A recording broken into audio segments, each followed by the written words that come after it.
Bonjour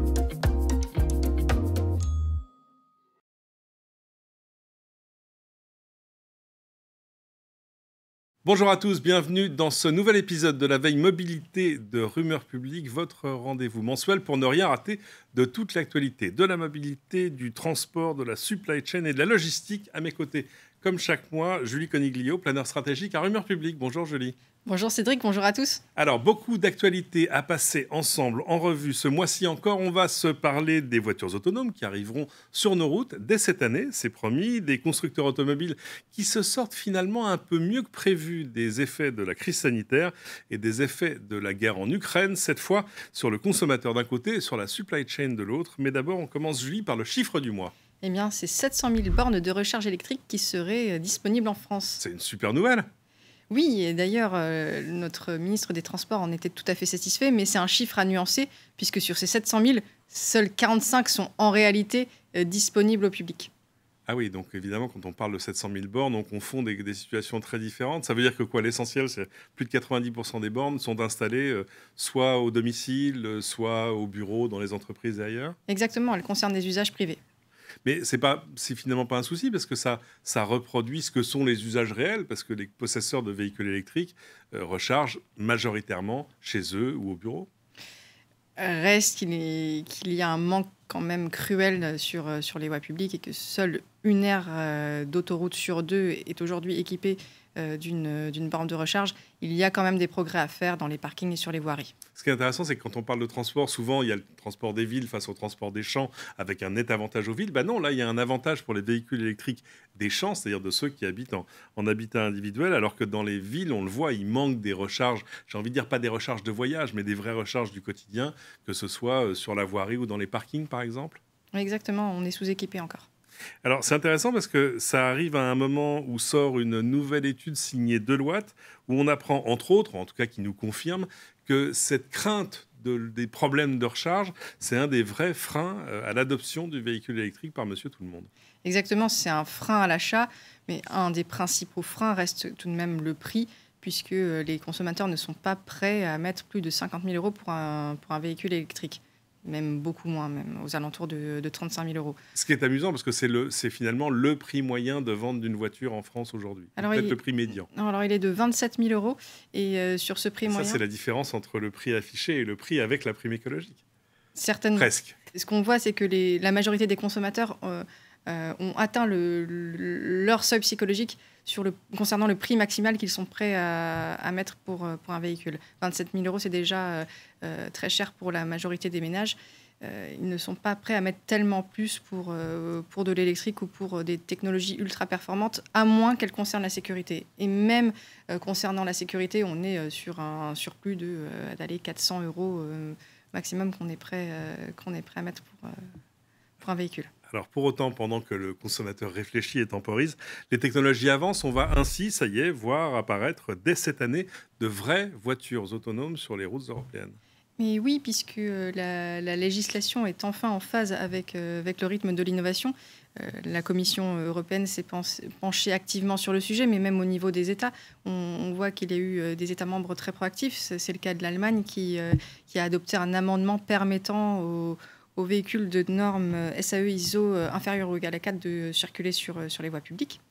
C'est aussi le cas de la France qui avait anticipé le sujet en amont. Dès juillet de l'année dernière, il y a eu un décret autorisant pour cette année la circulation de véhicules autonomes dès leur homologation, avec une adaptation du régime de responsabilité pénale du conducteur. C'est intéressant parce que c'est l'occasion de rappeler les niveaux de ce qu'est l'autonomie d'une voiture. Alors on part de 0, rien. 1, c'est le régulateur de vitesse. Puis niveau 2, vous avez une automatisation partielle, régulateur de vitesse plus maintien de fil.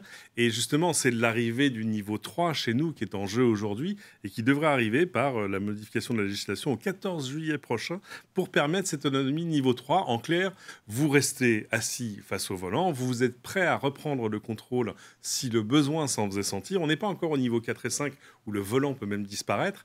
Mais alors, à ça, le législateur est en train de mettre des conditions assez drastiques.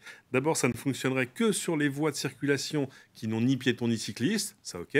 Sur des voies de circulation qui ont une séparation centrale, interplein central, des glissières, ce genre de choses. Et c'est là où on voit que le diable se glisse dans les détails, ça ne concernerait que des voies rapides sur lesquelles la vitesse maximale serait de 60 km/h.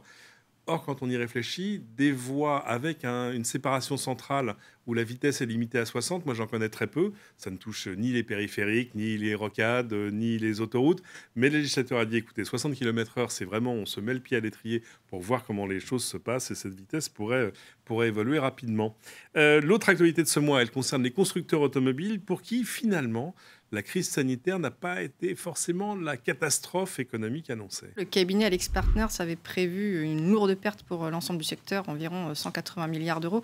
Ce qu'on voit dans les faits, c'est que les constructeurs ne s'en sortent pas si mal, ou en tout cas ont réussi à limiter la casse. C'est le cas de Stellantis qui a réussi à réaliser une marge opérationnelle de 11%, ou encore de Volkswagen qui a dégagé un profit d'exploitation de 11 milliards d'euros. Beaucoup de constructeurs ont bien tiré parti des dispositifs qui ont été mis à leur disposition. C'est-à-dire des prêts, du chômage partiel, ce genre de choses. Tout cela, toutes ces aides publiques, mais qu'ils ont également su adapter leur business model. En effet, beaucoup ont misé sur la vente de véhicules à forte valeur ajoutée, donc des SUV, des électriques, et très peu ont cédé à la tentation du low cost.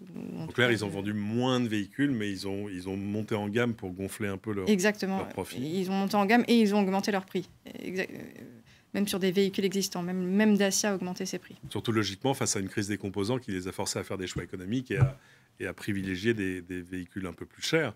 Mais c'est intéressant parce que ça arrive à un moment, par exemple, où nombre de politiques, d'organisations et d'ONG reprochent aux constructeurs leur conduite, sans mauvais jeu de mots, depuis 2020, depuis le plan de relance, moment auquel ils s'étaient engagés à verdir le parc automobile, un engagement qui n'est pas vraiment tenu jusque-là. Au moment du premier confinement, les lobbies de l'automobile et de la mobilité avaient abondamment plaidé leur cause auprès des instances européennes. Ils ont obtenu environ 23 milliards d'euros dans le cadre du plan de relance sur les 109 dédiés à la mobilité, en échange d'un certain engagement vers une mobilité plus verte. Avec des moyens de transition comme les hybrides rechargeables, par exemple. Exactement. L'argument majeur qui avait été mis en avant dans ce cadre-là, c'était de miser sur les hybrides. Et on revient sur l'hybrid gate dont on se parlait le mois dernier, c'est-à-dire ces véhicules qui, en tout cas sur leur fiche technique, vous promettent des émissions de CO2 largement inférieures à leur équivalent thermique. Mais où finalement, on a encore un moteur thermique qu'on utilise énormément et qu'on utilise bien plus que dans le cas idéal qu'imagine le constructeur. Exactement. Au niveau des usages, on peut dire que l'hybride ne joue pas encore le jeu ou ne remplit pas ses promesses de transition. Mais le débat n'est pas clos. On a vu l'Allemagne envisagerait de repousser la fin des véhicules thermiques, hybrides compris, jusqu'à après 2035, qui était la date butoir jusque-là. Donc ce débat n'est pas encore clos. On termine ce tour d'horizon avec la guerre en Ukraine, dont les impacts économiques, eux aussi, n'ont pas fini de se faire sentir. Mais à tous les niveaux, sur les industriels, le consommateur et entre les deux, les chaînes logistiques. Alors on le voit, beaucoup de constructeurs automobiles s'approvisionnent ou produisent en Russie, en Ukraine. C'est le cas de Renault qui a fait face à un fort risque d'image dernièrement et qui a été contraint de mettre à l'arrêt son usine située près de Moscou. Au niveau du consommateur, ce qu'on peut craindre, c'est l'envolée des prix des carburants qui ont déjà atteint des seuils historiques. Le prix du gaz, on voyait le papier des Échos sur le bouclier tarifaire mis en place chez nous, mais ce prix du gaz, il impacte aussi toutes les industries en Europe, presque. Tout à fait. Et puis évidemment, des effets, là, pour les professionnels encore une fois, mais du côté de la supply chain. Le cabinet Moody's a d'ailleurs pointé le conflit entre la Russie et l'Ukraine comme étant le premier risque pesant sur les supply chains devant la crise du Covid. Ce qui est fou, parce que on avait à peine eu le temps de s'adapter, de s'habituer aux effets dus à la crise du Covid, stricto sensu. Voilà, vous pouvez évidemment retrouver l'intégralité de ces informations, mais aussi tous les liens, toutes les sources d'informations qui ont permis de créer cette veille dans la newsletter. Si vous n'êtes pas encore abonné, 1, c'est mal, mais 2, nous avons la solution. Il suffit d'envoyer un mail à Julie Coniglio à l'adresse qui s'affiche à votre écran. Voilà, c'est la fin de cette veille. Merci beaucoup, Julie. C'était passionnant comme toujours. Merci Cédric. Au mois prochain. Et à très bientôt et bonne route à tous.